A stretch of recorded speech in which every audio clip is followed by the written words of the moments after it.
ఉత్తమ్ కుమార్ రెడ్డి గారిని జూపల్లి కృష్ణారావు గారిని ఇక్కడికి స్పాట్కు నేను పంపించిన ప్రతి నిమిషం ఇక్కడ నుంచి మానిటరింగ్ చేసిన వీరు ఇక్కడి నుంచి ఉండి కేంద్ర ప్రభుత్వంతో మిలిటరీతో ఇతర నేవీతోని ఇతర అన్ని రకాల సంస్థలతో వారికి ఉన్న ఆర్మీలో పనిచేసిన అనుభవం ఎయిర్ ఫోర్స్లో పనిచేసిన అనుభవంతో వారి బ్యాచ్మేట్స్ కానీ ఆ సంస్థలో ఉండే కొత్త అధికారులతో ఉత్తమ్ కుమార్ రెడ్డి గారికి ఉన్న అన్ని పరిచయాలను వాడి అన్ని సంస్థలను వాయువేగంగా ఇక్కడికి రప్పించి ఈ పనులను ఎట్లయినా ఈ సమస్యను పరిష్కరించాలి. నేను కూడా ప్రధానమంత్రి గారితో మాట్లాడి ప్రధానమంత్రి నుంచి కూడా మనం సహకారం తీసుకొని కేంద్ర ప్రభుత్వం నుంచి సహకారం తీసుకొని దీన్ని పరిష్కరించాలనే ప్రయత్నం చేస్తున్నాము.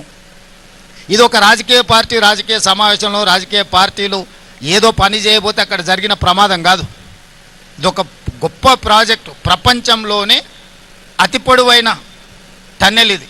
ప్రపంచంలో 44 కిలోమీటర్ల టన్నెల్ ఎక్కడా లేదు. ఇది ప్రపంచంలో మానవులు సృష్టించిన ఒక అద్భుతం.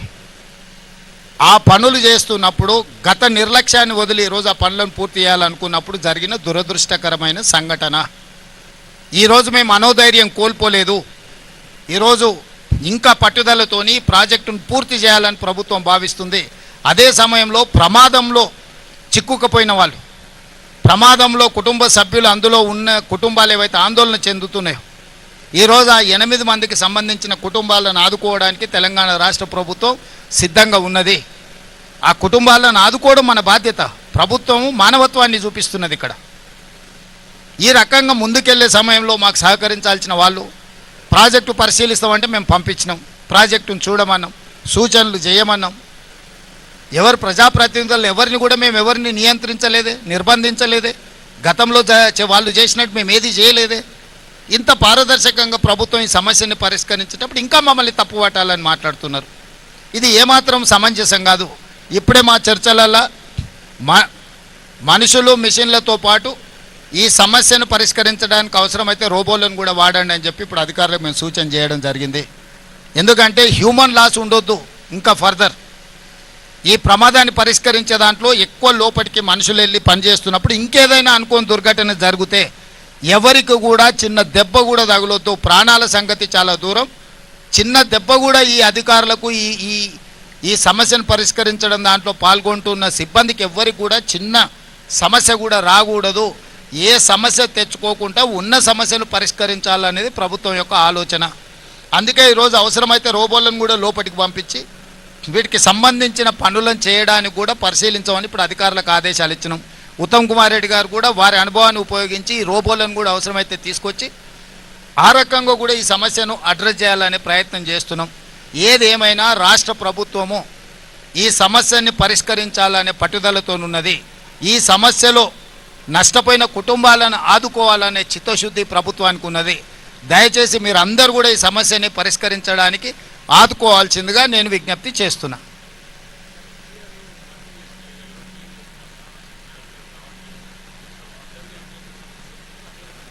అంటే ఇప్పటివరకు ఎన్జీఆర్ఏ మార్క్ చేసిన దగ్గర ఎక్కడైతే బాడీ అంటే ఎక్కడైతే మనుషులు ఉండడానికి అవకాశం ఉందన్న దగ్గర ర్యాక్ మైనర్స్ తవ్వితే దాంట్లో మెకానికల్ ఎక్విప్మెంటే వెళ్ళింది. అక్కడ మనుషుల ఆనవాళ్ళు ఏం కనిపించలేదు.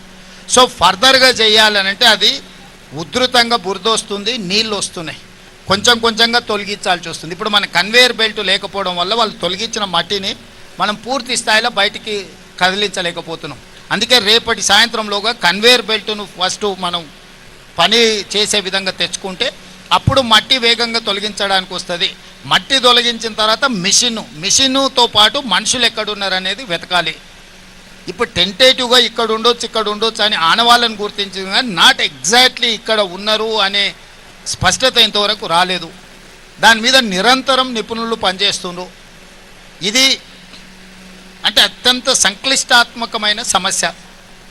దీన్ని చాలా నైపుణ్యంతో చేయాల్సిన పని. అందుకే నిపుణులు అందరూ కూడా ఒక దగ్గర ఉన్నారు. నిపుణులందరిని కూడా కోఆర్డినేట్ చేస్తున్నాం. ప్రభుత్వం ప్రతి నిమిషం మీరు చెప్పండి, అసలు సంఘటన జరిగిన కొన్ని గంటల్లోనే సంబంధిత శాఖ మంత్రి లేకపోతే ఇక్కడ సంబంధించిన శాసనసభ్యులు, జిల్లా మంత్రి గారు, సాంకేతిక నిపుణులు అందరినీ